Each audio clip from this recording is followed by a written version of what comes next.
Hi everyone, welcome to the bare minimum education. तो आज हम डिस्कस करेंगे 30 मार्च 2023 की द हिंदू और द इंडियन एक्सप्रेस का न्यूज़पेपर एनालिसिस।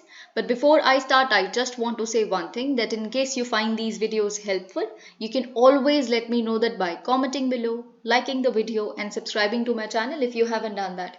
तो आज के वीडियो का पहला article is an elaboration on the thumbnail you just saw. अब it's a huge news for all of us, for all Indians. क्यों? क्योंकि आप जानते हैं कि सितंबर 17 2022 को जो चीताज लाए गए थे नामीबिया से, कूनो नेशनल पार्क मध्य प्रदेश के, उसमें से एक चीता की मृत्यु हो गई थी 3 दिन पहले, साशा, अ फीमेल चीता। लेकिन of course everybody was very sad about it. उसके 3 दिन बाद हम क्या देख रहे हैं? सियाया, एक और चीता ने जन्म दिया है 4 कब्स को। अब this is a huge news for India. Why? क्योंकि आप जानते हैं 1952 में जो स्पीशीज है वही एक्सटिंक्ट हो गई थी हमारी सॉइल से, हमारे देश से। तो उसके बाद पहला चीता बर्थ हम देख रहे हैं। So definitely everybody is very happy about it. Environment minister जो है भूपेंद्र यादव जी, आपने उनकी ट्वीट्स देखी, everybody is really very in celebratory mood because of this. Okay, अब देखिए, मैं आपको शुरुआत में ही एक बात बताना चाहती हूँ कि आज हमें बहुत सारे आर्टिकल्स को डिस्कस करना है और बहुत ही ज़्यादा इंपॉर्टेंट है वो आर्टिकल्स। और साथ ही में उसमें से कुछ इकोनॉमी के आर्टिकल्स हैं, आई थिंक इस बार के प्रीलिम्स के लिए आपके लिए बहुत ज़्यादा ज़रूरी हो सकते हैं। और एग्जाम्पल्स के थ्रू ही हम समझने की कोशिश करेंगे। ऑल्दो आई बिलीव उस पर एक बहुत ही कंसोलिडेटेड मैनर में विजन आईएएस की जब आप मंथली मैगजीन्स देखेंगे मार्च मंथ की, तो आपको उसमें और इन्फॉर्मेशन मिलेगी, UPI transactions, this fee that, है ना। तो वहां से भी आप उसे कवर कर सकते हैं, पर वी नेवर नो कि वहां पे हर चीज कवर होगी या नहीं होगी। तो वी वुड ट्राई कि एग्जाम्पल्स के थ्रू हम जो भी आपके प्रीलिम्स के पर्सपेक्टिव से पॉसिबल क्वेश्चन बन सकता है वो डिस्कस करें। ओके, अब देखिए जो नेक्स्ट आर्टिकल है, will not print dahi on Aavin curd packets Tamil Nadu. अब आप समझ ही गए होंगे कि ये क्यों हिंदी इम्पोजिशन से रिलेटेड कुछ न्यूज़ होगी। तो Tamil Nadu cooperative milk producers federation Aavin, उन्होंने इन्फॉर्म किया है food safety and standards authority of India को कि देखिए, हम जो शब्द है दही वो प्रिंट नहीं करेंगे अपने पैकेट्स पे। दही शब्द आप जानते हैं, it's Hindi equivalent for the English word curd.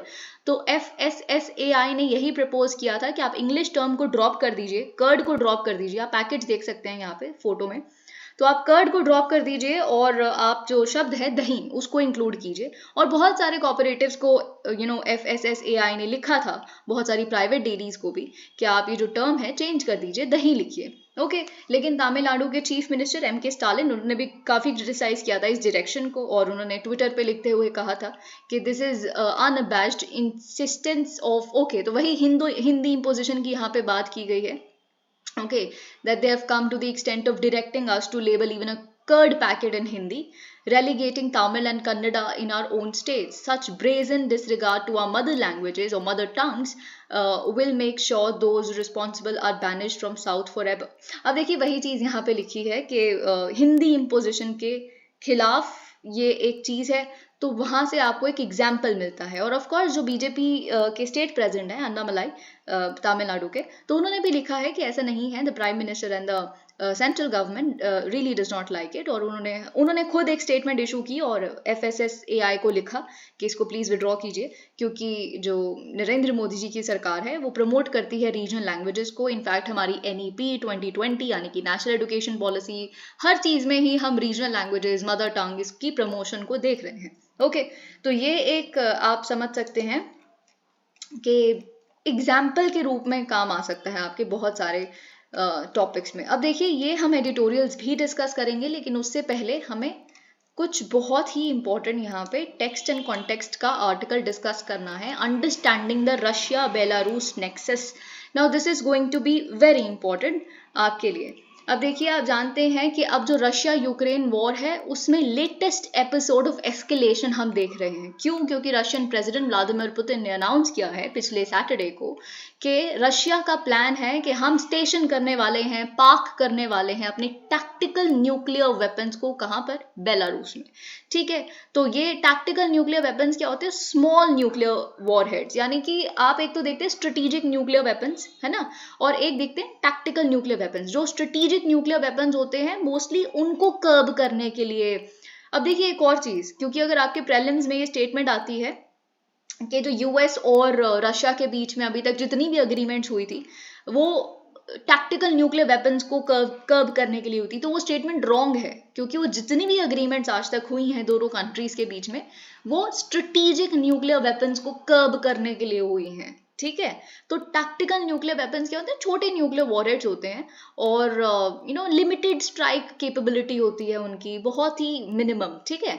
तो और कुछ भी नहीं, डिलीवरी सिस्टम्स के लिए यूज किया जाता है, और कुछ भी नहीं इससे ज्यादा, इसका सिंबॉलिक है बस। आप कह सकते हैं कि पुतिन के द्वारा ये स्टेटमेंट आना एक सिंबोलिज्म लेके आया है कि हम क्या है, हम इसको एक नए रेलम में लेके जा रहे हैं, वो है न्यूक्लियर रेलम, ठीक है। तो बी अवेयर, और बाकी जो नेटो वगैरह जैसी कंट्रीज हैं जो आसपास हैं हमारे, तो वो प्लीज ध्यान रखें कि नेटो का और एक्सपेंशन नहीं होना चाहिए। व्हाई द सडन अनाउंसमेंट, ऐसी सडन अनाउंसमेंट क्यों आई है? Mister Putin said the announcement was prompted by, अब देखिए पुतिन का ये कहना है, यूके का भी हमने डिसीजन देखा लास्ट वीक कि वो सप्लाई करेंगे armour piercing rounds containing depleted uranium to Ukraine, which is a bad step according to Putin. उनका ये कहना है कि आप डिप्लीटेड यूरेनियम जो उसमें है, आर्मर पियर्सिंग राउंड्स में, वो आप सप्लाई कर रहे हैं यूक्रेन को, ठीक है।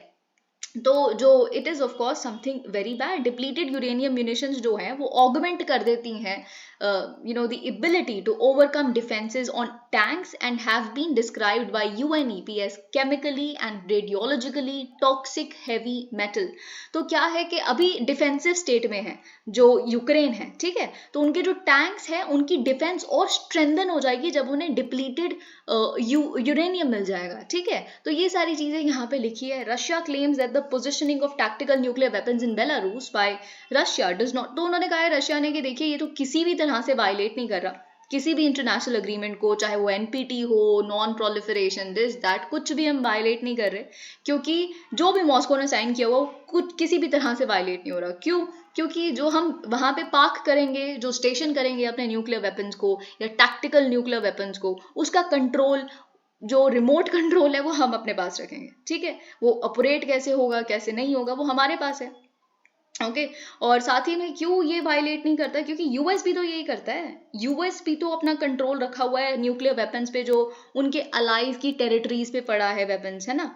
तो जैसे यूएस ने अपने न्यूक्लियर वेपन्स को, टैक्टिकल न्यूक्लियर वेपन्स को बाकी टेरिटरीज पे रखा हुआ है पर कंट्रोल अपने पास रखा हुआ है, वैसे ही हम भी जो टैक्टिकल न्यूक्लियर वेपन्स हैं उनको रखेंगे बेलारूस की टेरिटरी पे, पर कंट्रोल अपने पास रखेंगे। तो कौन सा न्यूक्लियर प्रोलिफरेशन ट्रीटी यहाँ पे वायलेट हो रही है? Okay, I hope you got my point.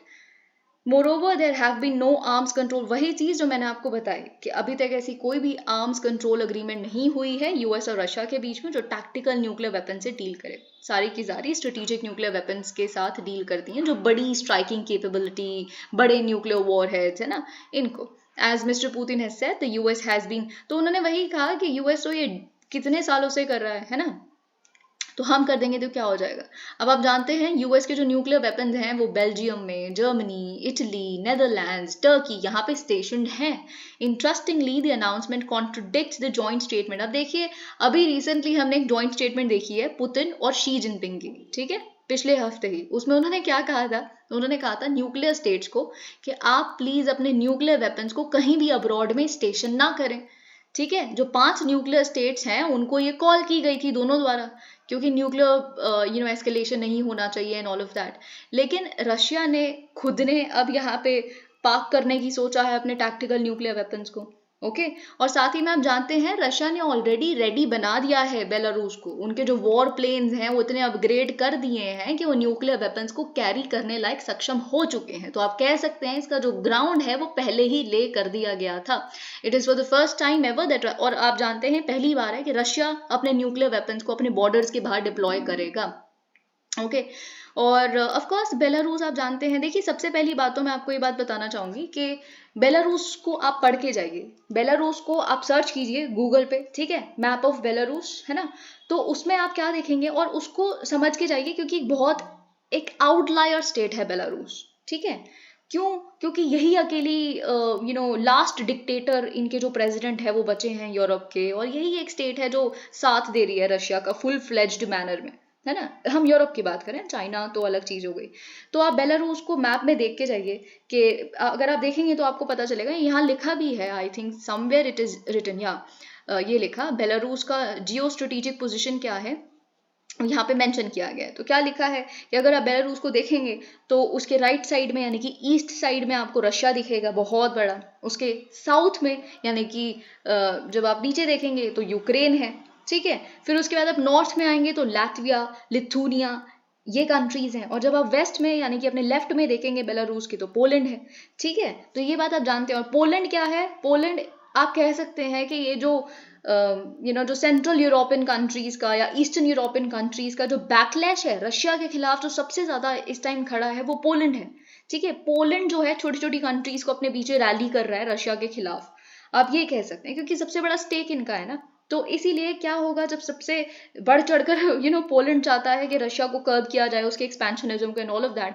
अब पोलैंड बॉर्डर शेयर कर रहा है बेलारूस के साथ, तो बेलारूस में न्यूक्लियर वेपन्स आ जाएंगे तो पोलैंड घबरा जाएगा, ठीक है। तो I hope you understand my point. ये बेसिकली सिंबोलिज्म लेके आएगा जो आसपास की ये कंट्रीज हैं, है ना, सेंट्रल यूरोपियन, ईस्टर्न यूरोपियन, इनमें ये चीज आ जाएगी कि we should actually refrain from getting nuclear weapons, we should not escalate the war further. Okay, please आप बेलारूस का मैप जरूर देखिएगा। Y Belarus? अब बेलारूस को ही क्यों चूज किया? रशिया ने वेपन्स तो कहीं और भी पार्क कर सकते थे आप, ठीक है। तो ये चीज हम देख लेते हैं, क्योंकि बेलारूस क्या है, एक फॉर्मर सोवियत स्टेट है, जस्ट लाइक कजाकिस्तान और यूक्रेन। तो जब आप जानते हैं कि सोवियत संघ का डिसइंटीग्रेशन हुआ 1991 1989 में, इसे 1989 से 1991 तक आप कह सकते हैं डिसइंटीग्रेशन कंप्लीट हो गया था। तो फाइनली जब कोल्ड वॉर खत्म हुई तो उसके बाद जब सोवियत यूनियन टूट गया तो फिर ऑफ कोर्स जो फॉर्मर सोवियत स्टेट्स थी जैसे कजाकिस्तान, यूक्रेन, बेलारूस, है ना, इन्होंने अपने न्यूक्लियर वेपन्स को रिटर्न कर दिया था रशिया को, ठीक है। ये चीज आपको पता है। और लेकिन उसके बाद से आप जानते हैं बेलारूस का और रशिया का एक बहुत ही घनिष्ठ रिश्ता है, चाहे वो मिलिट्री टर्म्स में देख लीजिए, चाहे वो पॉलिटिकल टर्म्स में देख लीजिए। सबसे ज्यादा पॉलिटिकल टर्म्स में है, क्योंकि जब भी एक डिक्टेटर को अपने जो कंट्री में हो रहे प्रोटेस्ट्स को सप्रेस करना होता है ब्रूटली, तो फिर उसे किसी बड़ी पावर की जरूरत होती है, तो वो रशिया यहाँ पे आता है। क्योंकि बेलारूस, मैंने जैसे कि आपको बताया, लास्ट सर्विंग डिक्टेटर वहां पे अभी बचा है। तो कोई प्रोटेस्ट करता है उनकी कंट्री में उनके खिलाफ तो उसको सप्रेस करना पड़ता है, वहां पे मिस्टर पुतिन आ जाते हैं साथ में। तो यहाँ इनका आप कह सकते हैं रिश्ता is very good. It is one of the closest and few remaining allies of Russia, जैसे कि मैंने आपको बताया। और बिल्कुल जैसे रशिया में काफी ऑर्थोडॉक्स लोग रहते हैं, वैसे ही रशिया लाइक ऑर्थोडॉक्सी वहां भी एग्जिस्ट करती है। और अगर हम बेलारूस की पॉपुलेशन देखें, it's almost entirely Russian speaking. तो ये चीज़ ना बहुत, आप कह सकते हैं, बहुत बड़ा फैक्टर है। अभी जो आप यूक्रेन में देख रहे हैं, यूक्रेन में वो जो डॉनबास और ये वाले रीजन्स हैं, तो उधर क्या कहते हैं मिस्टर पुतिन या उनकी कंट्री, वो कहते हैं कि देखिए ये रशियन स्पीकिंग पीपल है, उनको आज तक प्रताड़ित किया जा रहा था क्योंकि वो सेल्फ ऑटोनॉमी मांगते थे एंड ऑल ऑफ दैट। और ये हमारा बिल्कुल रिस्पॉन्सिबिलिटी बनती है कि हमारी जो एथनिसिटी शेयर करने वाले लोग हैं उनको हम प्रोटेक्ट करें, इसलिए हमने उनको इन्वेड कर लिया। सिंपल, खत्म बात है। They are also happy about it. तो I hope you understand the thing here कि एथनिसिटी जो चीज़ है ना, वो बहुत बड़ा डायमेंशन होता है जियो पॉलिटिक्स में, ठीक है। टर्की क्यों, जो आप कह सकते हैं फॉर्मर टर्क्स हैं या टर्किश डिसेंडेंट्स हैं, चाहे वो अजरबैजान में हो, है ना, क्यों उनको सपोर्ट करता है? क्योंकि एथनिसिटी एक बहुत बड़ी चीज़ है। There are also only a few border controls between the two countries. Belarus is अब जानते हैं, प्लीज ये मेरी आपसे रिक्वेस्ट है, आप कलेक्टिव सिक्योरिटी ट्रीटी ऑर्गेनाइजेशन, इसके कौन कौन मेंबर्स हैं मैं आपको बता चुकी हूँ, लेकिन मैं फिर भी बता देती हूँ आपको। वो मेंबर्स आप पढ़ के जाइए, ठीक है। CSTO, collective security treaty organization, ये एक मिलिट्री अलायंस है, रशिया लेड मिलिट्री अलायंस है। तो ऑफकोर्स रशिया तो इसका पार्ट होगा ही। फिर अब मैं आपको यहाँ पे ये भी बता रही हूँ कि बेलारूस भी पार्ट है। और आप याद कीजिए, अभी रिसेंटली अर्मेनिया ने क्या कहा था कि हम तंग आ चुके हैं, इस बार चेयर हम बने हैं, चेयरपर्सन हम हैं, लेकिन हम लीड ही नहीं करना चाहते CSTO को, क्योंकि हमें तो छोड़ के चले जाते हो आप। अजरबैजान के खिलाफ प्रोटेक्ट करना चाहिए। मिलिट्री ऑर्गेनाइजेशन का मतलब क्या होता है कि अगर कोई कंट्री हमारे खिलाफ कुछ करे तो कलेक्टिव डिफेंस देना आपने, वो तो आप दे नहीं रहे, है ना। तो क्या इससे पता चला हमें कि अर्मेनिया भी इसका पार्ट है, क्योंकि अर्मेनिया मना कर रहा है चेयरपर्सन होने के बावजूद कि मैं लीड नहीं करूंगा। समझ रहे हैं आप? तो अभी तक कितनी कंट्रीज कवर हो गई? बेलारूस हो गया, अर्मेनिया हो गया, है ना, और यहाँ पे रशिया तो होगा ही। और मैं कुछ और लॉजिकल चीज़ें और इवेंट्स आपको बताती हूँ ताकि आपको याद करने में आसान हो जाए, आपको रटना ना पड़े। उसके लिए निमोनिक बना रहे हैं कि ऐसे रटना है, और वो निमोनिक आपके याद करने से ज़्यादा मुश्किल निमोनिक को याद करना हो रहा है। इतने सारे निमोनिक्स कितने याद रखेंगे आप, ठीक है। तो इसीलिए मैं आपको बता रही हूँ, कहीं लॉजिकल चीज़ें आपने कहीं कहीं सुनी होंगी, कहीं कहीं पढ़ी होगी, तो एलिमिनेशन करके आपका आंसर आ जाएगा। और क्या होगा, कजाकिस्तान है, किर्गिस्तान है, ठीक है। तो ये आप याद रखिए। अब एक और चीज़ है जो उज्बेकिस्तान है, Uzbekistan is not a part of it. Okay, तो ये चीज आपको पता होनी चाहिए। Uzbekistan, Azerbaijan is also not a part of it. तो एक ऑप्शन डेफिनेटली अजरबैजान बन सकता है ना।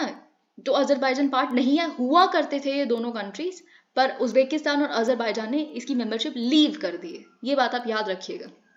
ओके, अब जो बेलारूस है वो यूरेशियन इकोनॉमिक यूनियन का भी पार्ट है। जो सपना है पुतिन का, रशिया का, यूरेशियन इकोनॉमिक यूनियन, कि वो ईयू जैसा कुछ बना पाए, जो हो तो पाया नहीं आज तक। Russia leases two military installation. Okay, अब देखिए दो मिलिट्री इंस्टॉलेशन जो बेलारूस में है, जो सोवियत टाइम से हैं, वो लीज पे मिली हुई है बेलारूस को रशिया के द्वारा, ठीक है। Moreover Belarus get subsidized oil, natural gas imports मिलते हैं रशिया से बेलारूस को। तो डिपेंडेंसी आप इकोनॉमिक देख सकते हैं, वो भी है। पॉलिटिकल टाइज भी हैं, वो मैंने आपको बता दिया। स्ट्रेटेजिक टाइज भी हैं, मिलिट्री टाइज भी हैं। तो मल्टी डायमेंशनल हमें यहाँ पे पता चल रहा है कि रशिया और बेलारूस के रिश्ते हैं। As was the case with Ukraine, Russia wants to keep. अब ऑफकोर्स रशिया तो यही चाहता था कि यूक्रेन भी उनकी स्फीयर ऑफ इन्फ्लुएंस में रहे, पर यूक्रेन ने कुछ साल पहले कह दिया कि हम नेटो को ज्वाइन करना चाहते हैं, ऑल ऑफ दैट, है ना। फिर जॉर्जिया भी कहता है कि हम नेटो को ज्वाइन करना चाहते हैं। तो ऐसे आप बिल्कुल रशिया की स्फीयर ऑफ इन्फ्लुएंस से जा रहे हैं ना, वो तो नहीं हो सकता। नेटो के अब देखिए, कुछ भी हो जाए, कोल्ड वॉर खत्म हुए कितना भी समय हो गया, पर यूएसएसआर एक समय पे सुपर पावर था, और रशिया उसका कह सकते हैं, या एटलीस्ट खुद को तो राइटफुल डिसेंडेंट मानते ही हैं। तो वो उस तरह की सुपर पावर स्टेटस से बिल्कुल आप फिर जो नेटो, जो उनका दुश्मन था, वो उनके बिल्कुल नेबरहुड में आके बैठ जाए, this is something they can not take, ठीक है। तो ये चीज यहाँ पे, इसीलिए बेलारूस अब उनकी स्फीयर ऑफ इन्फ्लुएंस में है, वो चाहते हैं वो उसी में रहे, एंड देयरफॉर सपोर्टर्स। ओके, अब वही चीज यहाँ लिखिए कि बेलारूसियन जो प्रेसिडेंट है अलेक्जेंडर लुकाशेंको, यूरोप का लास्ट डिक्टेटर, वो एक बहुत अच्छे दोस्त हैं पुतिन के।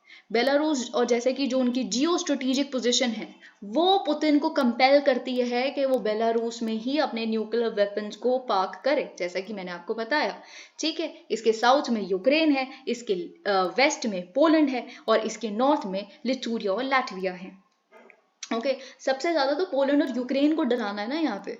Okay, it also shares borders with 3 NATO members, वो चीज़ मैंने आपको बता दी, ठीक है। नेटो मेंबर्स हैं ये, लिथुआनिया, लैटविया, पोलैंड।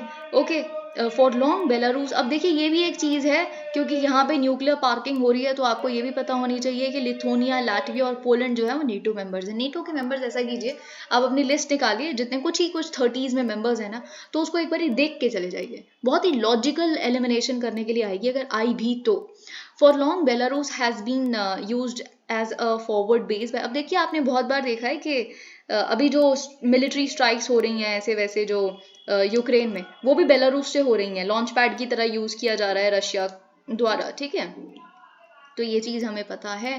लेकिन ऑफकोर्स ये है कि कितने भी अच्छे हो आप दोस्त हो, पर कहीं चीज़ें तो डिफरेंट होती ही हैं, राइट। कहीं डिफरेंसेस हर रिश्ते में होते हैं, वैसे यहाँ पे भी है। Okay, they have had their fair share of trouble as well, क्योंकि 2014 में बेलारूस ने बिल्कुल रिफ्यूज कर दिया था कि जो एनेक्सेशन हुआ है क्राइमिया का, जो रशिया ने किया है, हम इसको नहीं एक्नॉलेज करेंगे। और अब देखिए, आप काफी हैरान होंगे कि जो मिन्स्क टॉक्स आप पढ़ते हैं, Minsk is the capital of Belarus, right. तो जो मिन्स्क टॉक्स आप पढ़ते हैं, जो है ना, जो क्राइमिया के इन्वेजन के बाद हुई थी, तो वो ऑफ कोर्स बेलारूस ने होस्ट की थी। तो आप समझ सकते हैं, क्योंकि ये सारी कंट्रीज में एक डर तो है, आज ही हमारा दोस्त है रशिया, कल को इन्वेड तो हमें भी कर सकता है, अपना स्फीयर ऑफ इन्फ्लुएंस मेंटेन करने के चक्कर में। हम रशियन स्पीकिंग पीपल हैं, हमें भी कर सकते हैं। तो ये छोटी स्टेट्स को सबको डर है, ठीक है। तो इसलिए इन्होंने क्राइमिया के खिलाफ मिन्स्क टॉक्स भी होल्ड की थी। इट ऑल्सो, साथ ही में और कुछ डिफरेंसेस देख लेते हैं। It also resisted pressure from Russia to host. Russia ने बहुत बार कहा है कि हम आपके यहाँ पे एस्टैब्लिश करना चाहते हैं एक परमानेंट मिलिट्री बेस, लेकिन हर बार इन्होंने मना किया है कि ऐसा नहीं हो सकता। हाउएवर, लेकिन ये सारे डिफरेंसेस है ना, ये चेंज हो गए 2020 में। जैसे कि मैंने आपको बताया, एक इंसान जब पॉलिटिक्स में होता है और आप इतने बड़े लीडर हैं, इतने सालों से लीडर हैं लुकाशेंको, है ना, तो फिर आप अपनी जो आपकी कंट्री में जो पकड़ है उसको नहीं जाने दे सकते। और उसके लिए आपको फॉरेन पॉलिसी तो बहुत छोटी चीज़ है, वो तो आप ऐसे चुटकी में यू विल गिव अप। और वही इन्होंने भी किया, इनके खिलाफ बहुत सारे प्रोटेस्ट हुए, ठीक है, और उनको सप्रेस करना था। बहुत सारे प्रोटेस्टर्स ये कह रहे थे कि जो प्रेसिडेंशियल इलेक्शंस हुए हैं दे हैव बीन रिगिड, है ना, तो गलत हुआ है, उसमें manipulation and all of that, लेकिन उसको सप्रेस करना था और उसमें फिर ऑफ कोर्स रशिया ने साथ दिया, ठीक है। तो सबने जब जिन कंट्रीज जो मिन्स टॉक्स हुई, ये वो जो भी हुआ है ना, उन कंट्रीज ने भी आइसोलेट कर दिया था इन्हें, सारी वेस्टर्न कंट्रीज ने। तो रशिया जो जिनको सब आइसोलेट कर देते हैं, वहाँ पे रशिया चाइना आ जाते हैं, ये आप जानते हैं। तो रशिया ने उनको कहा कि हम $1.5 बिलियन लोन देंगे आपको, और हम जो रिजल्ट आया उसको एक्नॉलेज भी करते हैं, वो रिजल्ट सही है, अगर आपको ज़रूरत पड़े तो हम प्रॉमिस करते हैं हम इंटरवीन भी करने के लिए तैयार हैं। ओके, तो वही चीज़ यहाँ पे लिखी है। अब देखिए, जो प्रोटेस्ट हुई थी उनको सप्रेस किया गया ब्रूटली, वही सारी चीज़ें यहाँ लिखी है। Since the outbreak of the Russian Ukraine war, Belarus has time and again supported. और अब जानते हैं जब से रशिया यूक्रेन वॉर हुई है तो यूनाइटेड नेशन जनरल असेंबली में रेजोल्यूशंस जो भी आ रहे हैं उसमें बेलारूस जो है वो रशिया को सपोर्ट करता है। Okay, so now Mister Putin sees Mister Lukashenko as a dependable ally. Belarus on its part is happy about, और ऑफ कोर्स बेलारूस तो हैप्पी होगा ही कि वहाँ उनको न्यूक्लियर वेपन्स मिल रहे हैं। उनको तो हमेशा से ये चाहिए था, क्योंकि जो वेस्टर्न प्रेशर है उनके ऊपर, चाहे वो पॉलिटिकल वे में ले लीजिए, जियो पॉलिटिकल वे में ले लीजिए, उसको भी तो कर्व करना है, ठीक है। तो ये चीज़ यहाँ पे लिखी, और साथ ही में जो इनके तो बॉर्डर्स पे ही सारी नेटो टेरिटरीज हैं, लिथुनिया, लाटविया, पोलैंड, है ना, उनको आप कह सकते हैं कि काउंटर करने के लिए न्यूक्लियर वेपन्स मिल रहे हैं। What lies ahead, the latest move by the Kremlin clearly escalates. लेकिन ये तो आप जानते ही हैं कि एक नया डायमेंशन में ये वॉर चला गया है, वो न्यूक्लियर रेलम है। Okay, by bringing tactical nuclear weapons literally next door to NATO members, it is probably also meant to dissuade the west. लेकिन ऑफ कोर्स क्या है ना, इससे दो चीज़ें हो सकती हैं, अभी तो हम बोल ही सकते हैं, होगा क्या हमें नहीं पता। पहली चीज़ तो अच्छी हो सकती है, अच्छी क्या हो सकती है, अगर हम रशिया के पर्सपेक्ट से देखें और वॉर के ठंडे होने के पर्सपेक्ट से देखें कि वेस्ट क्या होगा, अब और एडवांस्ड वेपन्स यूक्रेन को नहीं देगा, क्योंकि उन्हें ऐसा डर लग गया है कि हमने जो भी हम कर रहे हैं उसका काउंटर यहाँ से न्यूक्लियर वे में आ सकता है या जो भी, ठीक है। तो एक तो ये चीज़ हो सकती है, लेकिन ये भी हो सकता है कि वेस्ट को एक बहाना मिल जाएगा, आप भी तो न्यूक्लियर वेपन्स दे रहे हैं, आप एनपीटी को वायलेट कर रहे हैं, दिस दैट, और हम इसलिए वॉर को और एस्केलेट करेंगे, तो एक नेवर एंडिंग चीज बन जाएगी, ठीक है। तो दोनों हो सकता है, let's see what happens. Okay, अब देखिए हम यहाँ पे जो भी, oh this is a very important article, supreme court slam silence of state on vicious circle of hate against minorities. अब मैं आपको, इससे पहले कि इस आर्टिकल की डिस्कशन हम करें, आपको क्वेश्चंस बताना चाहती हूँ जो आपको ध्यान में रखने चाहिए। पहली बात तो देखिए, रिलीजन इन पॉलिटिक्स, क्योंकि अभी यहाँ पे बहुत बड़े बड़े शब्दों में लिखा है, बड़े बड़े शब्द इन द सेंस उस पर एम्फेसिस दिया गया, इसलिए मैं आपको बता रही हूँ, ठीक है। तो यहाँ पे जो जस्टिस के एम जोसेफ है उनका कहना है कि सब कुछ इसलिए हो रहा है क्योंकि पॉलिटिक्स में बहुत ज़्यादा रिलीजन का यूज़ किया जाता है। अब यहाँ से आपको क्या पता चलता है, एक क्वेश्चन आ सकता है, और आप जानते हैं ये शब्द सुनते ही religion and politics, I think आपके दिमाग में महात्मा गांधी जी आ जाते हैं, क्योंकि महात्मा गांधी जी ही वो पर्सनालिटी हैं जिन्होंने कहा है कि देखिए, politics without religion is a death nail, है ना, यही कहते हैं पॉलिटिक्स में अगर रिलीजन नहीं। पर ऑफ कोर्स आपको ये बात पता होनी चाहिए कि महात्मा गांधी जी का जो नोशन है रिलीजन एंड पॉलिटिक्स, वो रिलीजन का मतलब एथिक्स गिनते हैं, एक बहुत ब्रॉड टर्म है। रिलीजन का मतलब एक बिल्कुल कट एंड पेस्ट वैसे वाला रिलीजन नहीं, वो एथिकल पॉलिटिक्स की बात करते हैं, इसलिए उन्होंने ये चीज़ कही। तो GS1 में क्योंकि गांधी पे क्वेश्चन आता ही आता है ऑलमोस्ट, है ना, तो आप प्लीज़ रिलीजन इन पॉलिटिक्स जो उनका नोशन है उस पर एक मैटर प्रिपेयर करके जाइए, ठीक है। फिर एक और क्वेश्चन जो आ सकता है वो ये है कि क्या जो पॉलिटिकल पार्टीज़ हैं, जो रिलीजियस नेम्स हैं जिन पॉलिटिकल पार्टीज़ के, क्या वो हमारे जो इंडियन कॉन्सेप्ट ऑफ सेक्युलरिज्म के खिलाफ है। तो पहली बात तो इंडियन कॉन्सेप्ट ऑफ सेक्युलरिज्म क्या है, वो वाला कॉन्सेप्ट है ही नहीं जो यूरोप में एग्जिस्ट करता है ना। हम नेगेटिव सेक्युलरिज्म में तो बिलीव ही नहीं करते। तो ऑफ कोर्स आपको यहाँ से पता चलता है कि हम पॉजिटिव सेक्युलरिज्म बिलीव करते हैं, जहाँ पे तो बहुत सारी ऐसी पॉलिटिकल पार्टीज हैं जैसे अकाली दल, है ना, बहुत सारी ऐसी पॉलिटिकल पार्टी, शिवसेना है ना, तो ये कुछ कुछ पॉलिटिकल पार्टीज को हम समझते हैं कि प्योरली रिलीजियस लाइंस पे बेस्ड, लेकिन अब तो खैर अब कहेंगे शिवसेना का नाम बोला नहीं रहा है, पर जो भी शिवसेना तो किसी और की तो है ही ना। सो इन दैट वे ओके। तो फिर आप ऑफ कोर्स पहला पॉइंटर तो यही हो जाता है कि हम पॉजिटिव सेक्युलरिज्म के कॉन्सेप्ट में बिलीव करते हैं, हमारा संविधान ये कहता है कि इक्वली प्रमोट किया जाएगा हर एक रिलीजन को एंड ऑल ऑफ दैट। लेकिन फिर हमें पता है कि जो संविधान में तो बहुत कुछ लिखा है वो एज इट इज तो फॉलो नहीं हो रहा, और क्योंकि इतना बड़ा संविधान है हमारा, तो लूप होल्स निकाल के वहां से हर कोई अपने लिए मैनिपुलेट करके उसको यूज कर लेता है और प्रेजेंट कर लेते हैं। यही तो मतलब आपको याद होगा जब आप कॉन्स्टिट्यूशन जब बना तो फिर उसमें बहुत सारे कॉन्स्टिट्यूशन जो कॉन्स्टिट्यूशन असेंबली के लोग थे पर ड्राफ्टिंग कॉन्स्टिट्यूशन के नहीं थे, ड्राफ्टिंग कमेटी के नहीं थे, तो उन लोगों ने यही बोला कि इतना इतना कॉम्प्लिकेटेड और लॉयर्स पैराडाइज और इतना इस तरह का हमारा कॉन्स्टिट्यूशन है कि हमारे लॉयर्स के पास कभी काम की कमी नहीं होगी, क्योंकि इधर उधर एक चीज वही सेम जो क्लॉज है उसको घुमा के ट्विस्ट करके प्रेजेंट कर रहा है जो अक्यूज्ड है, वही सेम क्लॉज है उसको ट्विस्ट करके प्रेजेंट कर रहा है जो प्रोसिक्यूशन है। ठीक है, तो बहुत ज्यादा इंटरप्रिटेशन का स्कोप है। ओके तो आप ऐसे लिख सकते हैं ये सब बातें कि ऑफ कोर्स हम हेट स्पीचेस देख रहे हैं, ये वो, give some examples also, and I am just giving you a hint कि ये रिलीजन एंड पॉलिटिक्स वाली जो चीज़ है यू मस्ट प्रिपेयर इट, क्योंकि जो आपका GS1 है स्पेशली ना, तो GS1 में तो इस तरह का religion, secularism, society, this that है ना, ये काफ़ी टॉपिक्स हैं, so you must be preparing it. अब हम देख लेते हैं यहाँ पे जो भी कुछ बोला गया है ना वो बहुत ध्यान से सुनिएगा। सुप्रीम कोर्ट ने वेंसडे को बोला है कि देखिए स्टेट क्यों साइलेंट रहती है ना, तो इतने सारे इंसिडेंट्स हम देख रहे हैं हेट स्पीचेस के against minority communities including Muslims, तो स्टेट कुछ कहती क्यों नहीं है। लेकिन देखिए ऑफ कोर्स इस पे सेंट्रल गवर्नमेंट जो है, उनके जो लॉयर हैं ऑफ कोर्स उन्होंने उस पर पुश बैक किया, उन्होंने कहा कि देखिए ऐसे तो हम आपको भी कह सकते हैं कि कोर्ट सुओ मोटो कॉग्निजेंस क्यों नहीं लेती। आपको पता है कि एक वीडियो क्लिप जो केरला से आई है उसमें एक बच्चा है, now see a child has been made to do this, है ना, उसमें बच्चा क्या कह रहा है कि अपने सारे फाइनल राइट्स के लिए तैयार हो जाओ, हिंदूज एंड इवन क्रिश्चियंस, है ना, तो आपका अंतिम संस्कार के लिए सारे के सारे तैयार हो जाओ, है ना, तो वो एक माइनॉरिटी से आया, वो क्यों नहीं आप देखते। अब ये कहा कब, उन्होंने कहा कि जब बेसिकली जो बेंच है, bench of justice KM Joseph and BV Nagarathna, ये इस केस को सुन रहे हैं, तो उन्होंने बोला महाराष्ट्र गवर्नमेंट आज the Maharashtra government for an explanation about hate speech incidents in the state.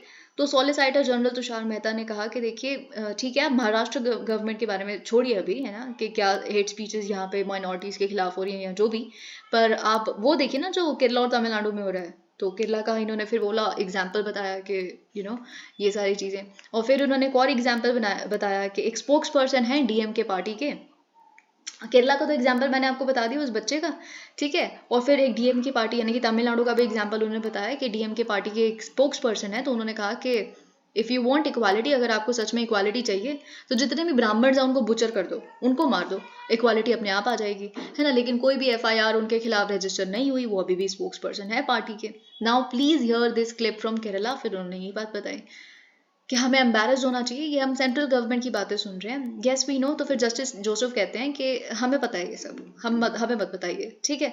तो फिर उन्होंने कहा आपको पता है तो फिर आपने सुओ मोटो कॉग्निजेंस क्यों नहीं लिया। तो फिर जस्टिस जोसेफ आगे जाते हैं, वो कहते हैं कि देखिए सुनिए, ठीक है, हमारी ही बातों में हमें मत फंसाइए, हम आपको एक चीज कहना चाहते हैं, जो भारत है ना आज के समय में एक विशियस साइकिल ऑफ हेट में घुस गया। अब क्या है ना कि विशियस साइकिल का मतलब क्या होता है, एक होता है वर्चुअस साइकिल, जो good good good better best बन जाते हो आप, फिर बेस्ट से और आगे, है ना, ये होती है साइकिल, ठीक है। तो एक स्टेप से दूसरे स्टेप जाओगे तो बेटर, दूसरे स्टेप से तीसरे पे बेटर, वो होती है वर्चुअस साइकिल। लेकिन विशियस साइकिल क्या होता है, एक से दूसरे पे जाएंगे तो वर्स, फिर उसके बाद वर्स, फिर वही चलता रहता है और लूप चल जाता है। इसमें क्या होता है कि जैसे अगर एक कम्युनिटी ने किसके खिलाफ कुछ हेट स्पीच दे दी तो दूसरी ने फिर उसके खिलाफ दे दी, तो फिर वो कहेंगे आपने पहले दी थी, फिर वो कहेंगे कि नहीं आपने अब दी, ये ज्यादा एक्सट्रीम है। तो ये विशियस साइकिल। एक कहता है अगर आप कहोगे कि आप प्लीज ऐसी बातें मत कहो एक कम्युनिटी के बारे में, तो वो कहेंगे वो भी तो बोलते हैं, आज तक उन्होंने इतने सालों से हमारे साथ गलत किया है, ये किया है, तो ये खत्म ही नहीं हो रहा कुछ भी। ये इनका कहने का मतलब है। एंड द सोल्यूशन ले इन एक्सपंजिंग, तो इन्होंने कहा है कि सोल्यूशन इसका ये है कि पॉलिटिक्स में से रिलीजन को निकाल दिया जाए। ये सब कुछ, the moment religion is separated from politics all this will stop. Okay, तो ये चीज यहाँ पे कही जा रही है। अब देखिए यहाँ पे एक और इंसिडेंट आपको याद है, उस समय आई थिंक उस समय भी हमने ये चीज़ डिस्कस की थी, जो आई थिंक जो करंट रूलिंग पार्टी है सेंटर की, उनकी एक I wouldn't name her, of course you know her, उनकी एक एमपी हैं, तो उन्होंने कहा था कर्नाटका जाके कि सारे हिंदुओं को अपनी छुरियां तेज़ कर लेनी चाहिए और ऐसी चीज़ें। फिर काफ़ी पिटिशन फाइल हुई उनके खिलाफ, और वो भी एक लिंक है, तो आपको पता होना चाहिए। But Mister Mehta refuse to agree that hate had anything to, लेकिन ऑफ कोर्स मिस्टर मेहता ने, क्योंकि वो सेंट्रल गवर्नमेंट को रिप्रेजेंट करे, तो उन्होंने कहा कि देखिए पॉलिटिक्स और रिलीजन का, पॉलिटिक्स और हेट का कोई लेना देना नहीं है। तो फिर यहाँ पे उन्होंने ये चीज़ आगे बोलते ही, इससे पहले जस्टिस के एम जोसेफ आगे, no this has everything to do with politics, ये सब कुछ है ही पॉलिटिक्स की वजह से। Politicians make use of religion. Okay, अगर देखिए अब क्या है ना कि जो यूपीएससी है वो अपने रेलम से बाहर निकल गया है। Static in the sense, static तो बहुत सारी चीज़ें आ रही हैं, 7 से 8 क्वेश्चंस इस बार 2022 के पेपर में स्टैटिक से आए हैं। ठीक है, स्टैटिक क्या होता है कि आपसे वाइस प्रेसिडेंट की इलेक्शन के बारे में पूछ लिया, दिस दैट, नहीं, ये सब कुछ आप अपने लक्ष्मीकांत पे पढ़ते हैं। और यूजुअली क्या होता है कि आप, इतना समय नहीं होता ना मेंस के समय, तो आप ये सब चीज़ें दोबारा रिवाइज नहीं कर पाते, और फिर वहाँ पे याद करना बहुत मुश्किल होता है, रिकॉल करना चीज़ों को। तो और भी क्वेश्चंस का स्कोप होता है आपके पास, जैसे इस बारी रीजनल पॉलिटिकल पार्टीज और नेशनल पॉलिटिकल पार्टीज में कुछ डिफरेंसेस जो हैं वो पूछा था। तो वैसे ये भी पूछा जा सकता है कि political parties make use of religion to propagate hate speeches, ऐसा कुछ भी आता है। हेट स्पीचेस तो नहीं आएगा, but political parties make use of religion, है ना, ऐसा कुछ आता है। तो यू शुड नो कि इसका कॉन्टेक्स्ट क्या है। ओके, जस्टिस नागर, फिर अगर हम देख लेते हैं कि जस्टिस नागरत्ना ने क्या कहा है। उन्होंने कहा है कि देखिए, hate speeches have made cracks in the idea of fraternity. Fraternity का आइडिया कहाँ से आता है? पहली बात तो हम बी आर अम्बेडकर, जैसे ही हमने शब्द सुना हमारे दिमाग में बी आर अम्बेडकर जी आ जाते हैं। और ऑफ कोर्स आप French revolution, liberty, equality, fraternity, फिर फ्रेंच रेवोल्यूशन भी आ जाता है। लेकिन और क्या आता है? प्रियम्बल आता है हमारे दिमाग में, राइट?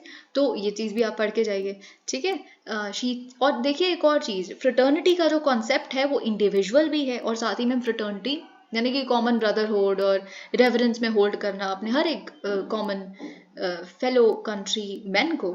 और फ्रेटर्निटी का एक कम्युनिटी पर्सपेक्टिव भी है कि आप पूरे देश की इंटीग्रिटी और यूनिटी को भी मेंटेन करें, ठीक है। ऑफ ऑल साइड्स, अब इन्होंने ये कहा है कि जो हेट स्पीच है वो, देखिए एक सिंपल सी बात है ना, ऐसे किसी पूरी कम्युनिटी को, चाहे वो किसी भी साइड की हो कम्युनिटी, हर कम्युनिटी में क्या है ना कि एक लैक ऑफ कॉन्वर्सेशन है, ऐसा बहुत सारे लोगों को लगता है, ठीक है। और कहीं हद तक सही भी है, क्योंकि मुझे भी लगता है। तो उसमें क्या होता है, फिर आप ऐसे स्टीरियोटाइप्स में जीने लगते हो कि वो ऐसे हैं, ये ऐसे हैं, और फिर आप पूरी कम्युनिटी को एक ही उसमें जनरलाइज कर देते हो, यही होता है, राइट। तो वैसे ही क्या है ना, हर कम्युनिटी में थोड़े से फ्रिंज एलिमेंट्स हैं, हर कम्युनिटी में, है ना। और यही लोग बेसिकली काम करते हैं कि एक अपनी पूरी कम्युनिटी को दूसरी कम्युनिटी के खिलाफ भड़काने की, और फिर इस वजह से आप इतना भड़के रहते हैं पूरी जिंदगी कि आप कभी उनसे बात ही नहीं करते। ऑल तो देखिए, अब प्लीज़ ये मत बोलिएगा कि हमने नहीं ऐसा देखा है, ऐसे भी केसेस हैं, यही क्यों करते हैं, वही क्यों करते हैं। हम एक नॉर्मल बात कर रहे हैं जो एग्जिस्ट करता है, ये जो मैं आपको बता रही हूँ, इट एग्जिस्ट इन एकेडमिया।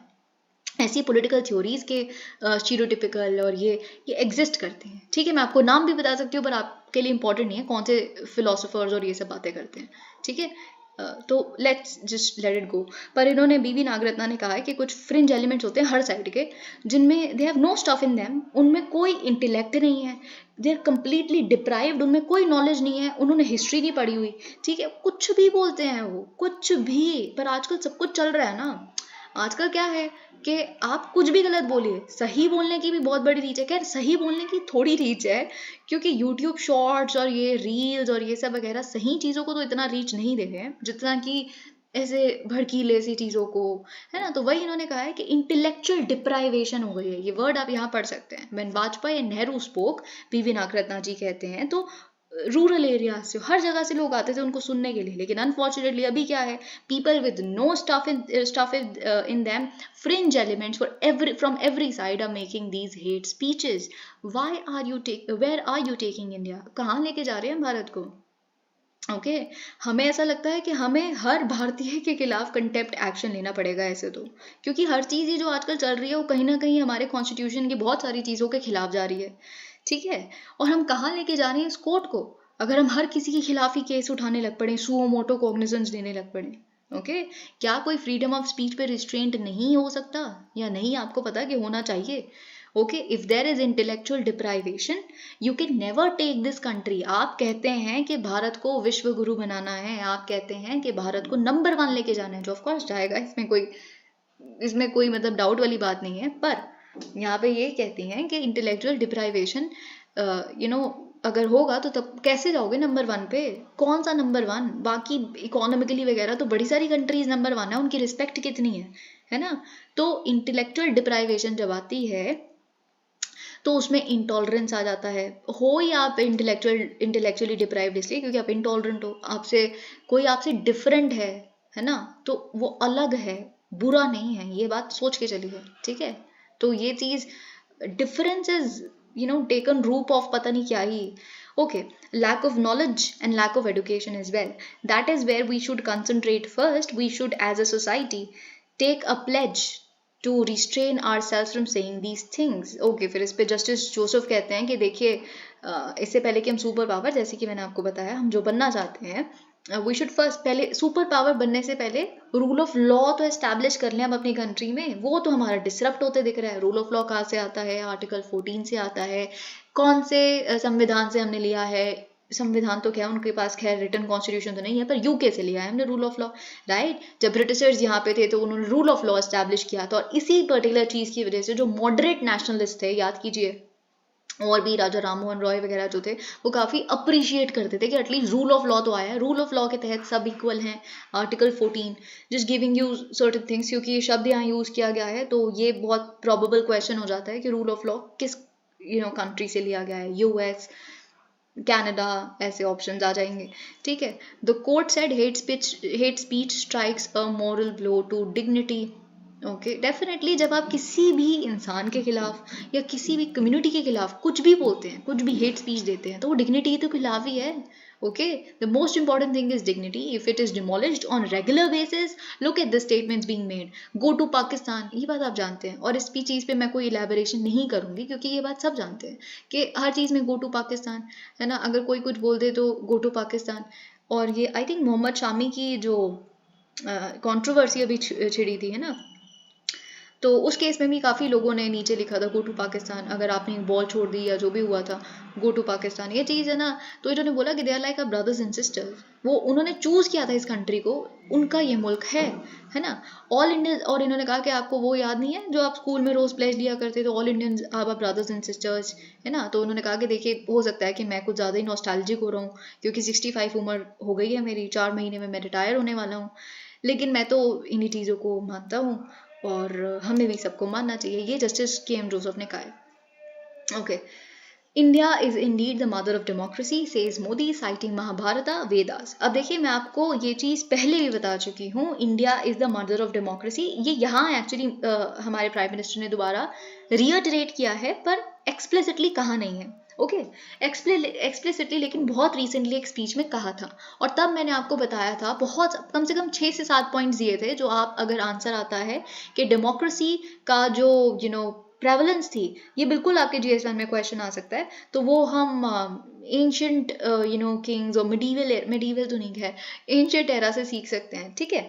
तो आप कैसे सीखेंगे? ऑफ कोर्स बहुत सारे एग्जांपल्स आप लिख सकते हैं उसमें। यादवा काउंसिल जो थी, जो लॉर्ड कृष्ण, और बहुत लोग समझते हैं कि he was a king but he was not, उनकी यादव काउंसिल, जैसे आज आप सभा देखते हैं, 12 लोगों की सभा, काउंसिल सिस्टम होता था, तो वैसे वो गवर्न किया करते थे अपने टेरिटरी को सब, जो हेडमैन होते थे, ठीक है? अब वो एग्जाम्पल लिख सकते हैं, यादव काउंसिल लिख सकते हैं, आप वेदास के बारे में लिख सकते हैं, बहुत सारे एग्जाम्पल्स हमने। उत्तर मरूर जो तमिलनाडु की इंस्क्रिप्शन है, जो ग्राम सभा की बात करती है, जैसे मिनी कॉन्स्टिट्यूशन प्राइम मिनिस्टर ने जब हम तब डिस्कस कर रहे थे तब कहा था, है ना?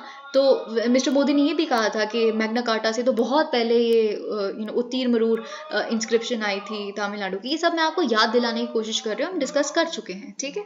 तो और ऑफ कोर्स सबसे पहली बात, ये 2-3 एग्जाम्पल जो आप लिख रहे हैं, सबसे पहली बात आप बुद्धिज्म तो लिखेंगे ही लिखेंगे। जो संघास हैं वो क्या है? डेमोक्रेटिक इंस्टीट्यूशंस हैं। ओके, तो ये सारे पॉइंटर्स आप लिख के आइए। Asserting that India Indeed is the mother of democracy, Prime Minister Narendra Modi on Wednesday said that democracy refers not just to a structure but the spirit of equality. Yes, ऐसा नहीं है democracy supreme court है तो democracy हो गया, election हो रहे हैं तो डेमोक्रेसी आ गई, या फिर CBI है तो डेमोक्रेसी आ गई क्योंकि वो करप्शन पे चेक रखेगी। ऐसा थोड़ा ना होता है। Democracy is not an institution, it's a spirit जो आपको हर दिन एक्सरसाइज करनी पड़ती है ना? तो वो चीज़ यहाँ पे लिखी है in a virtual address to the summit for democracy. अब देखिए एक और चीज़, समिट फॉर डेमोक्रेसी, ये virtual address summit for democracy क्या है, थोड़ा सा आपको पता होना चाहिए, इतना इंपॉर्टेंट नहीं है, पर समिट फॉर डेमोक्रेसी एक वर्चुअल समिट ही है जो पहली बार यूएस ने होल्ड की थी, होस्ट की थी एक्चुअली 2021 में दिसंबर के महीने में। अभी उसका सेकेंड एडिशन है, ठीक है, और ये भी वर्चुअली हो रहा है, पर वो तो यूएस ने अकेले ने होस्ट की थी। अभी इसमें हम और भी कंट्रीज देख रहे हैं यूएस के साथ, Costa Rica, Netherland, south Korea, Zambia, ठीक है, इन सारी कंट्रीज हैं। बेसिकली क्या कहना चाहते हैं कि जितनी भी डेमोक्रेटिक कंट्रीज हैं ना, वो सारे मिलके बहुत सारे जो वर्ल्ड की प्रॉब्लम्स हैं उनको सॉल्व कैसे कर सकती है, जैसे क्लाइमेट चेंज, जैसे कोविड-19 और इस तरह की जो चीज़ें हैं, टेररिज्म है ना। और साथ में एक और उस समय तो यूएस का ये भी थोड़ा इंटेंशन था कि कैसे आप जो डेमोक्रेसीज हैं, how can they together defend themselves against authoritarianism and corruption and respect for human rights and all these stuff. Of course, if you talk about USA, you very well know what you would get और क्यों हो रहा होगा कुछ भी। तो ये basic चीज़ें हैं जो ऑफ कोर्स आप सुनते ही हैं यूएस की तरफ से। द आइडिया, अब देखिए वही मिस्टर मोदी ने बताया है कि महाभारत आप उठा के देख लीजिए, वेदास देख लीजिए, ये सारे जो हिस्टोरिकल रेफरेंसेस हैं वो प्रूव करते हैं कि हमारे जो रूलर्स थे, ठीक है, वो इलेक्टेड होते थे, हेरिडिटरी नहीं थे। ओके तो the idea of elected leaders was a common feature in ancient India, जैसे कि मैंने आपको बताया हमें, ठीक है। तो बहुत पहले जब आप कहते हैं, देखिए क्या है ना, समझा क्या जाता है कि 6th सेंचुरी बीसी में ग्रीस में जो एथेनियन सिटी स्टेट, वहाँ से डेमोक्रेसी का कॉन्सेप्ट आता है, ग्रीक कॉन्सेप्ट है सबसे, जो जिसे हम सिटी स्टेट कहते हैं, जो अपने में ही पूर्ण एक सिटी स्टेट थी एथेंस की, है ना, एथेनियन सिटी स्टेट। तो उसमें डेमोस और क्राटोस जो टर्म्स हैं, जैसे डेमोक्रेसी बनती है, पीपल्स रूल, वहाँ से आया है। पहली बार डेमोक्रेसी की एस्टैब्लिशमेंट वहाँ हुई थी, ऐसा बिल्कुल भी नहीं है, हम उससे बहुत पहले से डेमोक्रेसी के प्रिंसिपल्स को फॉलो कर रहे हैं। ये चीज़ यहाँ पे प्राइम मिनिस्टर ने कहा है। और देखिए ये चीज़ मैं आपको बता चुकी हूँ कि मदर ऑफ डेमोक्रेसी हम हैं, ये प्राइम मिनिस्टर ने यूएनजीए की सितंबर 2021 की स्पीच में भी कहा था, ठीक है। तो mister Modi said that Mahabharata the first duty of citizens. Okay, तो महाभारत में सबसे पहली ड्यूटी क्या बताई गई है कि सिटीजन्स की क्या होती है ना, कि आपको अपना लीडर चूज करना है। और वेदास तो और भी अर्लियर डेट करते हैं, और उसमें क्या लिखा है, speak of political power being exercised by broad based consultative bodies, India was among about 120 countries invited to the second edition. ये सब कुछ हम देख चुके हैं। पाकिस्तान को इनवाइट किया गया था पर वो आए नहीं। क्यों नहीं आए, पहले भी नहीं आए थे, अब भी नहीं आए, क्योंकि चाइना को इनवाइट नहीं किया गया था। चाइना को इनवाइट नहीं किया गया तो इसका मतलब क्या है कि चाइना अथॉरिटेरियन है, ठीक है। तो ये सारी चीज़ें हम देख रहे हैं। Okay, let's move on to India's DPI is catching the next wave. I think this is a very good article.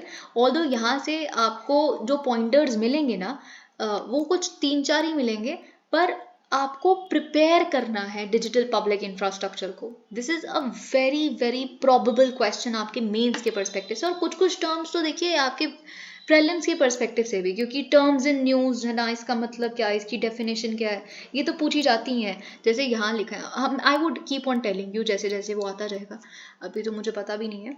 Okay, India's digital public infrastructure loosely the India stack and more is a marvel of our times, shaped in a unique partnership between governments, union and states, regulators, private sector, selfless volunteers, startups and academia.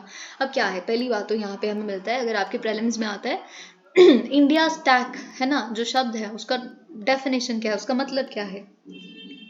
तो India stack का मतलब है कि बहुत सारे technology projects और frameworks की collection, जो बेसिकली ऑफ कोर्स इसमें जैसे कि यहाँ लिखा है कि इसमें गवर्नमेंट्स भी इन्वॉल्व है, बिजनेसेस भी इन्वॉल्व है, स्टार्टअप्स भी इन्वॉल्व हैं, डेवलपर्स भी इन्वॉल्व हैं, सारे वॉलंटियर्स भी इन्वॉल्व हैं।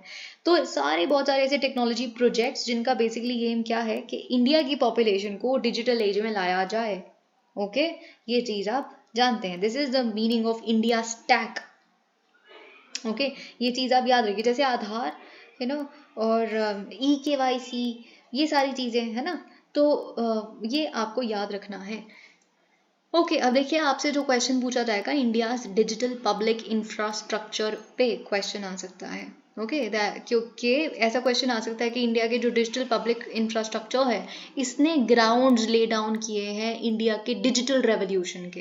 क्योंकि इंडिया का जो डिजिटल रेवोल्यूशन है वो वर्ल्ड बैंक अभी पीछे हमने देखा अप्रिशिएट कर रहा है, वो IMF अप्रिशिएट कर रहा है, तो हर कोई अप्रिशिएट कर रहा है हमारा डिजिटल पब्लिक इंफ्रास्ट्रक्चर को या डिजिटल रेवोल्यूशन को, डिजिटल इंडिया को। बहुत लोग ये कहते हैं कि हम केवल हम ही क्यों ग्रोथ देख रहे हैं, वन ऑफ द कंट्रीज हैं जो ग्रोथ देख रहे हैं सही, क्योंकि हम डिजिटल रेवोल्यूशन में अपना कदम रख चुके हैं। सो प्रिपेयर ऑन इट, है ना। तो हम देखते हैं कि यहाँ क्या लिखा है। अब देखिए, आप जानते हैं कि डिजिटल पब्लिक इंफ्रास्ट्रक्चर की शुरुआत कहाँ से होती है, इंफ्रास्ट्रक्चर ले डाउन कैसे होता है, फाउंडेशन क्या है इसकी, आधार है। ऑफ कोर्स आधार किसकी सजेशन पे आया था, नंदन नीलकानी एंड RS शर्मा, जो 2009 में उन्होंने उनकी कमेटी बैठी थी, उन्होंने सजेस्ट किया था। अब क्या है कि आधार तो हो गया फाउंडेशन, आधार के ऊपर आ रहे हैं लेगो ब्लॉक्स। लेगो ब्लॉक्स क्या होते हैं, अगर आपने बचपन में आपको याद हो, वो ऑरेंज रेड ब्लू इस तरह के ब्लॉक्स होते थे, के ऊपर एक जोड़ जोड़ के कुछ बनाना होता था, है ना, जो बन जाए, है ना, तो वह उन्हें लेगो ब्लॉक्स कहते। तो आधार ने फाउंडेशन ले कर दी, उसके ऊपर अब हर चीज जुड़ रही है। ठीक है, कैसे, GST, ये सब अब हम देखेंगे आगे, we will just look at it. Okay, और आप जानते हैं जो करंट गवर्नमेंट है, जो हमारे प्राइम मिनिस्टर हैं, वो काफ़ी ज़्यादा एम्फेसिस देते हैं आधार पे, जैम ट्रिंजी पे, राइट, जनधन, आधार, मोबाइल, इसकी वजह से तो सब कुछ हो पाया है। और क्या हम देख रहे हैं, ओके, तो ये चीज़ यहाँ पे लिखी है, today over 1700 union and state governments, of course ये क्यों एक आधार ने बेसिकली फाउंडेशन ली, रखी, और ये एक रॉकेट शिप बन गया टू लॉन्च गुड गवर्नेंस। जो हम गुड गवर्नेंस को लॉन्च कर रहे हैं वो आधार की मदद से ही कर पा रहे हैं, तो definitely it is serving as a rocket ship for good governance. Okay, इस पे बैठी हैं कम से कम 1700 यूनियन और स्टेट गवर्नमेंट की स्कीम्स। तो आप खुद सोचिए, डिजिटल पब्लिक इंफ्रास्ट्रक्चर कहाँ उसकी फाउंडेशन लाई कर दी, आधार पे। Aadhaar and the private sector, the judgment of the supreme court. Of course आप जानते हैं सुप्रीम कोर्ट की 2018 की जजमेंट, जिसपे क्वेश्चन भी आया हुआ है प्रीलिम्स में कि प्रिवेसी को मेंटेन करना है, इट शुड बी सैक्रोसैंट, है ना, किसी की कंसेंट के बिना ऑफ कोर्स आपको शेयर नहीं करना, ऑल ऑफ दैट। और उसकी सारी चीज़ें हमने ध्यान में रखी हैं, और धीरे धीरे धीरे अब हमारे जैसे आम लोग ही हैं वो अब कंसेंट दे रहे हैं, और प्राइवेट सेक्टर्स के लिए हम खुल रहे हैं, वो भी यूज़ कर रहे हैं सर्विसेज प्रोवाइड करने के लिए आधार को, एंड ऑल ऑफ दैट। ठीक है, तो ये चीज़ यहाँ लिखी है। Okay, GSTN, another account aggregator, could not have happened without an Aadhaar number and PAN database. अगर PAN database आधार नंबर ही नहीं होता तो जिस लेवल का completely online goods and services tax network है वो कैसे सक्सेसफुल हो पाता। ठीक है, तो वही चीज यहाँ लिखी है, thus the Lego blocks keep building one on top of the other. Digi Yatra and Digi Locker. Of course आप क्या लिखेंगे अगर पब्लिक इंफ्रास्ट्रक्चर के वगैरह बारे में, पहले आप आधार लिखिए, फिर उसके बाद आप यही लिख दीजिए कि आधार और पैन डेटाबेस की वजह से GSTN बिकेम सक्सेसफुल। फिर उसके बाद आप डिजी यात्रा और डिजी लॉकर के बारे में लिखिए। अब डिजी यात्रा आप जानते हैं यूनाइटेड स्टेट्स में क्या है ना, एक प्रोग्राम है क्लियर प्रोग्राम। क्लियर प्रोग्राम क्या होता है कि इसकी वजह से हम basically airport security, airport identity verification process होता हुआ देख रहे हैं। ये अभी US के 51 एयरपोर्ट्स पे एक्टिव है और 15 मिलियन इसके मेंबर्स हैं, मेंबरशिप है। लेकिन ऑफ कोर्स पर एनम एक फैमिली के लिए 4 बंदों की $369 पे करने पड़ते हैं आपको। वही जैसे हमारे एयरपोर्ट्स पे होता है कि अपनी फेशियल रिकॉग्निशन वगैरह ये सब कुछ। लेकिन अब फिर अब भारत पे आइए, डिजी यात्रा। ठीक है, डिजी यात्रा is totally free of cost for Indian traveller, right? It's a biometric enabled seamless travel experience, best experience जिसे हमारी सरकार कहती है, जो देने में सक्षम है हमारी डिजी यात्रा। ठीक है, जिससे क्या होता है, facial recognition system, of course based on facial recognition system again through a partnership between industry and government, which ensures seamless identification of passengers at key checkpoints such as airport entry, security check and boarding gate clearance. ठीक है, तो आप डिजी यात्रा के बारे में लिखिए, फिर आप डिजी लॉकर के बारे में लिखिए। Now Digi Locker is something really really very good. Okay, तो यहाँ पे जैसे लिखा है, it's one of the least known DPIs, but I think not really, I think everybody knows about it. कितने लोगों ने अपने डॉक्यूमेंट्स रखे हैं उस पर या नहीं, पर खैर धीरे धीरे इट्स ग्रोइंग। अभी it has around 150 million users, 6 billion stored documents and done with a tiny budget of ₹50 crore over 7 years। Okay, अगर देखिए आज के समय में आप अपने पासपोर्ट के लिए अप्लाई करते हैं, है ना, तो आपको अपने कोई भी पीडीएफ फॉर्म में कोई डॉक्यूमेंट्स को अप्लाई नहीं करना, अलग से अपलोड नहीं करना। आपने बस कंसेंट देना है पासपोर्ट एप्लीकेशन पे कि हमारे डॉक्यूमेंट्स को क्या करो, डिजी लॉकर से ले लो, and it does the magic. Okay, फिर उसके बाद और क्या हम देख रहे हैं, चाहे वो अप स्टॉक्स हो, रेजर पे, इक्वल, ये सारी फिनटेक और जगहें हैं ना, ये सब कुछ हमें बताती हैं कि डिजी लॉकर जो एपीआईज हैं कैसे it has come handy. Okay, क्योंकि जो केवाईसी होती है वो डॉक्यूमेंट्स वहीं डिजी लॉकर से निकल सकते हैं। अभी तक हमने क्या क्या देखा, आधार देखा, फिर उसके बाद कैसे आधार ने एक ब्लॉक, फाउंडेशन ब्लॉक ले किया है बाकी ऊपर के ब्लॉक्स के लिए, जैसे GSTN and all of that. फिर हमने डिजी यात्रा देखा, उसका क्लियर प्रोग्राम के साथ कंपैरिजन देखा यूएस के। फिर हमने डिजी लॉकर देखा। ओके, तो ये सारी चीज़ें यहाँ लिखी हैं। अब आता है UPI. I think without this आपका जो आंसर है वो थोड़ा सूना लगेगा, क्योंकि यूपीआई जिस तरह का मैजिक क्रिएट कर रही है, it is well known. UPI, which is breaking records under the visionary leadership at the National Payments Corporation of India, it has now crossed 8 billion transactions per month. आप ये जानते हैं तो, और about a staggering 65% of India's GDP per annum. This does. अब देखिए क्या है ना, लेकिन एक क्वेश्चन है, अब आप ये क्वेश्चन को ना समझने की कोशिश कीजिएगा, ठीक है। तो क्वेश्चन ये है कि whether the growth of UPI impacts GDP significantly और इज इट जीडीपी न्यूट्रल। इसका मतलब क्या है कि हम कह रहे हैं कि इतने बिलियन ट्रांजैक्शंस एक मंथ में हो रही हैं, तो क्या एग्जिस्टिंग, यानी कि यूपीआई से पहले भी इतनी पेमेंट्स हो रही थी, पर वही वाली जो पेमेंट्स वैसी ऑफलाइन हो रही थी कैश के माध्यम से या जो भी जैसे भी, वही वाली पेमेंट्स अब यूपीआई पे ट्रांसफर हो गई हैं, तो फिर तो वो जीडीपी में कोई कंट्रीब्यूशन नया नहीं कर रहा ना। आई होप आप मेरा चीज़ समझ गए हैं जो मैं आपको बता रही हूँ। तो या फिर हम सच में यूपीआई के माध्यम से उन नए लोगों को जो आज से पहले कोई ट्रांजैक्शन नहीं कर रहे थे, उनको भी प्लेटफॉर्म पे ला पाए हैं, तो उसका मतलब है कि आप जीडीपी को कुछ कंट्रीब्यूट कर रहे हो। इस पे अभी तक हमें कुछ नहीं पता, तो ये क्वेश्चन है जो अभी तक हमें नहीं पता इसका answer. India's DPI marks are second, बहुत इंपॉर्टेंट है कि ये बहुत आई थिंक फिलोसॉफिकल और इस तरह से लिखा है, काफ़ी इमोशनल टच भी दिया हुआ है इसे, कि इंडिया का जो डिजिटल पेमेंट इंफ्रास्ट्रक्चर है वो हमारा सेकेंड वॉर फॉर इंडिपेंडेंस लड़ रहा है। कौन सा इंडिपेंडेंस, इकोनॉमिक फ्रीडम का, हमारे day to day drudgery of life and transaction से, ठीक है, which is made it become our new business backbone that is powering India towards a $25 trillion economy by 100th year, मतलब 2047 तक हमें $25 trillion economy बनना है। अब सोचिए अगर हमारे डीपीआई के साथ चैट जीपीटी जब उसका मेल मिलाप होगा तो क्या ही वंडर होगा, ठीक है।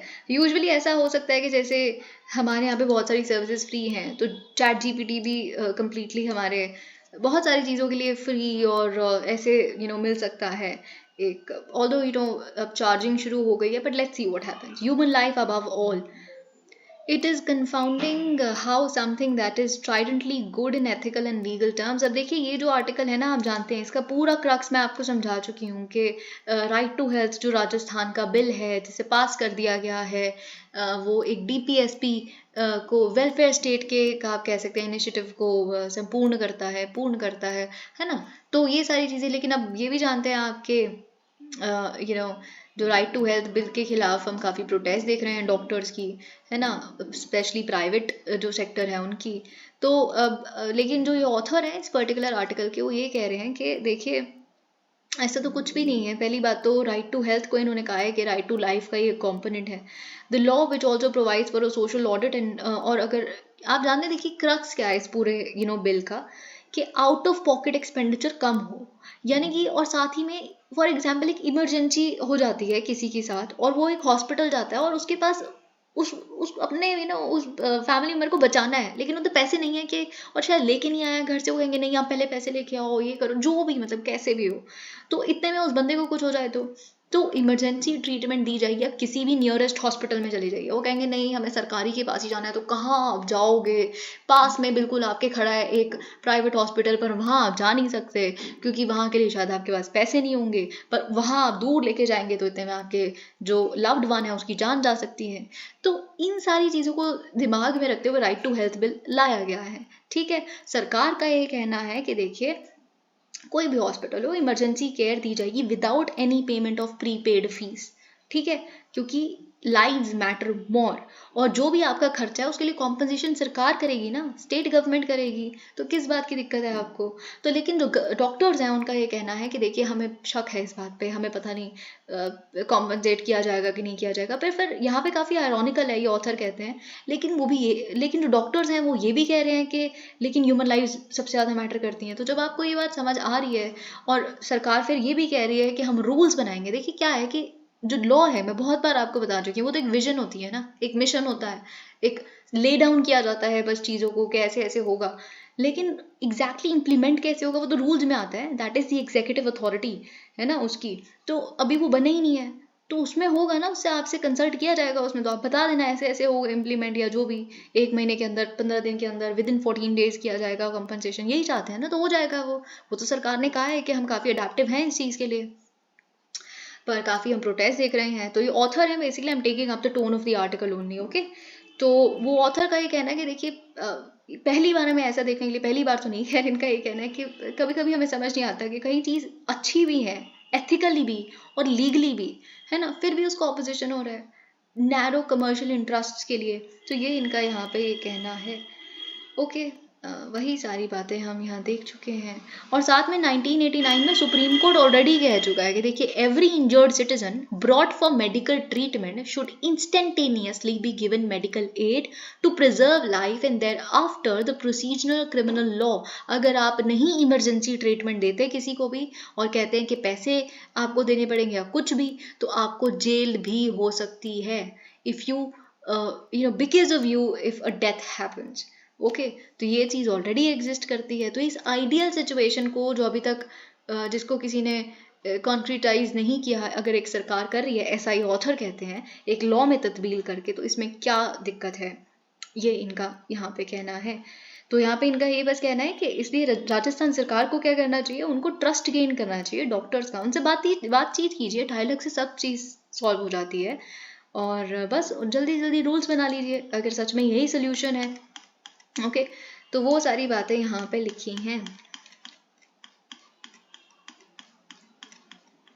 अब देखिए Lakshadweep MP reinstated court dispossess of petition. अब आप जानते हैं कि मोहम्मद पीपी फैजल, अभी तो ये सुप्रीम कोर्ट गए थे कि अगर ऑटोमेटिक डिस्क्वालिफिकेशन हो जाती है जिस दिन कॉन्विक्शन का वर्डिक्ट आती है अगर एक किसी भी कोर्ट से, तो जब स्टे ऑन कॉन्विक्शन आ जाता है जिस दिन, उसी दिन ऑटोमेटिकली रीइंस्टेट क्यों नहीं कर लिया जाता हमें। हम अभी तक इनको 2-3 महीने हो गए थे, दोबारा पार्लियामेंट में मेंबरशिप नहीं इनकी दी गई थी वापस, ना ही बोलने की इजाज़त, ना आने की इजाज़त। तो इससे पहले कि सुप्रीम कोर्ट कुछ बोलती, तो जो लोकसभा के सेक्रेटेरिएट हैं उन्होंने नोटिफाई कर दिया कि आपकी जो सदस्यता है वो वापस रीइंस्टेट हो गई है, ओके। तो हम अब बेसिकली ये प्रेसिडेंट सेट हो गया है। इससे क्या होगा कि अगर राहुल गांधी जी की जो सदस्यता है वो दोबारा ऑटोमेटिकली अब रिन्यू हो जाएगी, अगर लोकसभा सेक्रेटेरिएट ने ये नोटिफाई किया तो वो भी करेंगे, अगर उनके जो कन्विक्शन है उस पर स्टे मिल जाता है, ठीक है। वो तो खैर अभी तक ऐसा कुछ हो रहा है, क्या हो रहा है क्या नहीं हो रहा है ये तो हमें पता नहीं है। China threatens retaliation if Tsai and McCarthy meet. तो क्या है, जो साई है यानी कि ताइवान की जो लीडर है, ठीक है, तो वो जा रही हैं यूएस में, और यूएस की जो स्पीकर हैं, US speaker Kevin McCarthy, US के जो स्पीकर हैं, तो वो दोनों मिलेंगे नहीं मिलेंगे। तो चाइना ने इस पे कहा है कि अगर वो मिले तो definitely you will see the consequences. लेकिन साई का ये कहना है, I want to tell the whole world democratic Taiwan will resolutely safeguard the values of freedom and democracy and will continue to be a force for good in the world, continuing a cycle of goodness, strengthening the resilience of democracy in the world. External pressures will not construct our resolution to engage with the world. ये चीज़ यहाँ लिखी है। अब एक और चीज़ मैं आपको बताना चाहती हूँ, ये उसका प्रमाण है जो अभी हमने रिसेंटली एक चीज़ देखी पढ़ी कि दोस्ती कितनी भी अच्छी हो पर डिफरेंसेस तो कहीं ना कहीं हर दोस्ती में होते हैं, ठीक है। Netanyahu Biden exchange Frosty words over legal overhaul. अब आप जानते हैं किस तरह की प्रोटेस्ट्स चल रही हैं पूरे इजराइल में, जो काफ़ी अनकन्वेंशनल है, क्योंकि नेतन्याहू को इस तरह की प्रोटेस्ट देखने की आदत नहीं है। और आप जानते हैं इजराइल का जो जुडिशियल सिस्टम है वो काफ़ी ज़्यादा स्टॉन्च जुडिशियल सिस्टम है। आप जानते हैं कि नेतन्याहू को जिन्होंने आई थिंक इन पे भी काफ़ी केसेस करप्शन वगैरह के चल रहे हैं, तो उन्होंने चार्ज किया है, बहुत सारी प्रोसीडिंग्स चल रही हैं, तो आप समझ सकते हैं काफ़ी इंडिपेंडेंट जुडिशियल सिस्टम वहाँ का है। लेकिन नेतन्याहू का, उनकी पार्टी का ये मानना है कि जुडिशरी जो है और जो जजेस हैं उनके पास कुछ ज़्यादा ही पावर चली गई है, उसको रोकने की ज़रूरत है। तो इनके क्या है, रिटर्न कॉन्स्टिट्यूशन तो इनका है नहीं है, इनके कुछ 7-8 लॉज हैं इनकी कंट्री में, आई थिंक 7 बेसिक लॉज। तो नेतन्याहू चाहते हैं कि उन लॉज को कोई भी जजमेंट ऐसी हो कि वो छेड़ भी नहीं सकती। मतलब ऐसा जुडिशियल ओवरहॉल मुझे करना है ताकि ऑल पावरफुल जजेस ना बन जाएं जो बनते जा रहे हैं हमारी कंट्री के। अब इसके खिलाफ बहुत ज़्यादा प्रोटेस्ट, बहुत सारे, एक छोटी सी कंट्री में पॉपुलेशन ही कितनी है, उसकी 1/3 ऑफ द पॉपुलेशन सड़कों पे प्रोटेस्ट कर रही है। ठीक है, तो ये चीज़ हमें पता है। इसलिए यहाँ पे क्या हुआ कि मिस्टर बाइडन, जो आप जानते हैं लेक्चरर ऑन डेमोक्रेसी जो है हमारे पूरे संसार की, वो यूएस है ना, तो फिर वो सबको कहते हैं, चाहे वो उनके दोस्त हो, चाहे वो ऑफकोर्स कोई और हो। तो उन्होंने इसराइल के प्राइम मिनिस्टर को भी कहा कि देखिए यहाँ पे आप देख रहे हैं कि that Biden said that Israel cannot continue down this road, ऐसा तो नहीं चल सकता। तो मिस्टर नेतन्याहू ने रिप्लाई किया कि देखिए इजराइल अपने डिसीजंस खुद बनाता है, ठीक है, हम we don't make our decisions based on pressures from abroad including from the best of the friends. अगर आप बेस्ट फ्रेंड भी है ना हमारे, तब भी हम आपसे प्रेशर नहीं लेंगे। ओके, लेकिन फिर उन्होंने बाद में थोड़ा ऐसे कंसिलिएटरी टोन देते हुए कहा कि लेकिन फिर भी कुछ भी हो, पर थोड़े बहुत डिफरेंसेस तो हर दोस्ती में होते हैं, पर हमारी जो अलायंस है इट इज़ अनशेकेबल। तो ये चीज़ यहाँ पे हमें देखने के लिए मिली। सऊदी अरेबिया फाइनली उन्होंने अग्री कर दिया, उनके कैबिनेट ने डिसीजन लिया है कि शंघाई कोऑपरेशन ऑर्गेनाइजेशन का हम एक डायलॉग पार्टनर बनना चाहते हैं। ठीक है, तो ये चीज़ हमें पता चल रही है। शंघाई कोऑपरेशन ऑर्गेनाइजेशन 2001 में बनी थी, 2017 में इंडिया पाकिस्तान इनके मेंबर्स बने थे, और आप जानते हैं कि सेंट्रल एशियन कंट्रीज भी हैं इसके 4, और बाकी सब कुछ जानते हैं आप शंघाई कोऑपरेशन ऑर्गेनाइजेशन के बारे में, हम बहुत बार डिटेल में डिस्कस कर चुके हैं। तो यहाँ पे फाइनली क्या हुआ है कि सऊदी अरेबिया ने कहा है कि हम डायलॉग पार्टनर बनेंगे। अब देखिए और जो कंट्रीज हैं जो डायलॉग पार्टनर या ऑब्जर्वर स्टेटस जिनके पास है, वो इजिप्ट, ईरान और कतर। ईरान तो खैर फुल फ्लेज्ड मेंबरशिप चाहता है, पर अभी समय लगेगा इसको। इजिप्ट, ईरान, कतर, ओके, तो ये सारी चीज़ें। अब देखिए ये क्यों बहुत इंटरेस्टिंग है, क्योंकि आपको पता है कि सऊदी अरेबिया और ईरान ने अभी एक डील ब्रोकर की है, मतलब डील साइन की है, और ऑफकोर्स उसको ब्रोकर किसने किया है, चाइना ने। तो ये सब कुछ उसके बाद हो रहा है, ठीक है। चाइना ने एक पीस एग्रीमेंट साइन करवाई है दोनों राइवल्स के बीच में, उसके बाद ईरान इसका ऑलरेडी मेंबर है, और ये चाइना और मॉस्को लेड एक ग्रुप है, इसमें सऊदी अरेबिया भी आ रहा है। सऊदी अरेबिया एक बहुत पुराना अलाय है वॉशिंगटन का, यूएस का। Of course US would be very unhappy about it. Turkey already कह रहा है कि मुझे भी ऑब्जर्वर स्टेटस बनना है, वो एक नेटो मेंबर है। तो कुछ भी यूएस के हिसाब से हो नहीं रहा है ये सब। अब हर कोई यही कह रहा है कि हम प्रेशर नहीं लेंगे किसी थर्ड पार्टी से, तो हर किसी के लिए अब थर्ड पार्टी यूएस बन गई है, which is of course not a good thing for US. Well let's see बाकी यहाँ पे और कौन कौन से आर्टिकल्स हैं।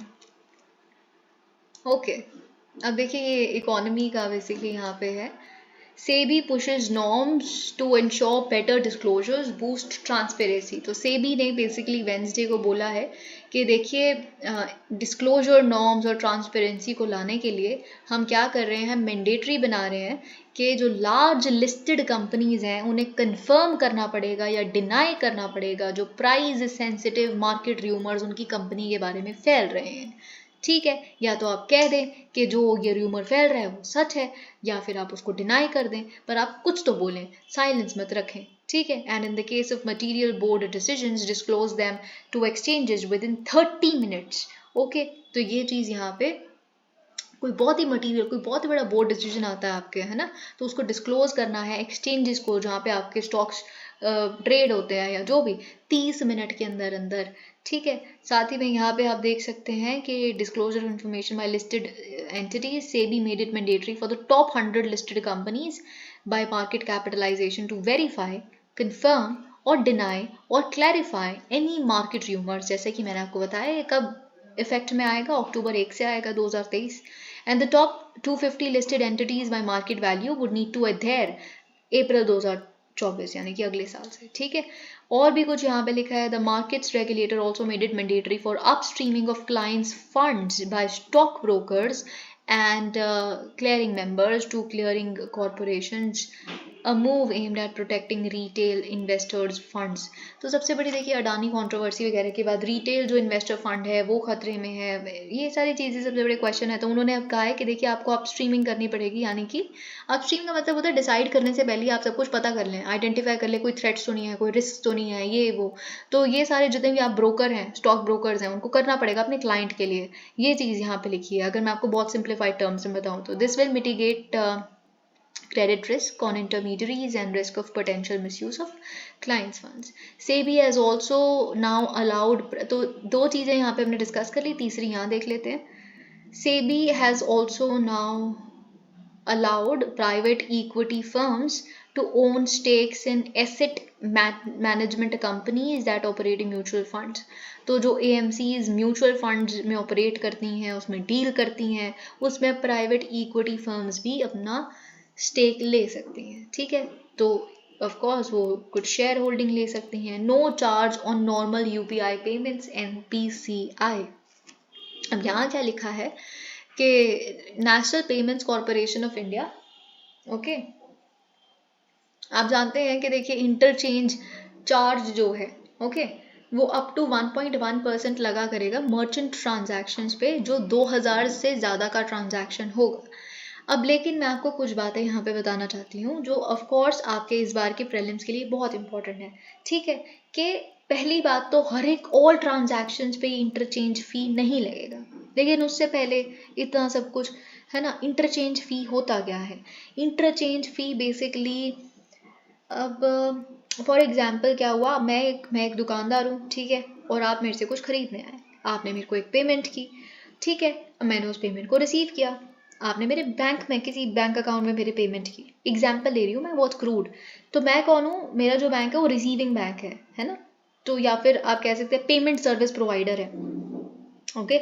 तो ये बेसिकली क्या है, जो मेरा रिसीवर बैंक है वो मेरे से पैसे मांगेगा कि पहली बात तो हमने क्या किया, प्रोसेस किया, ऑथोराइज किया आपकी ट्रांजैक्शन को, ये वो, तो आप हमें मिस्टर दुकानदार आप हमें पेमेंट देंगे कुछ, ठीक है। तो ये चीज़ बेसिकली इंटरचेंज फ़ी होती है।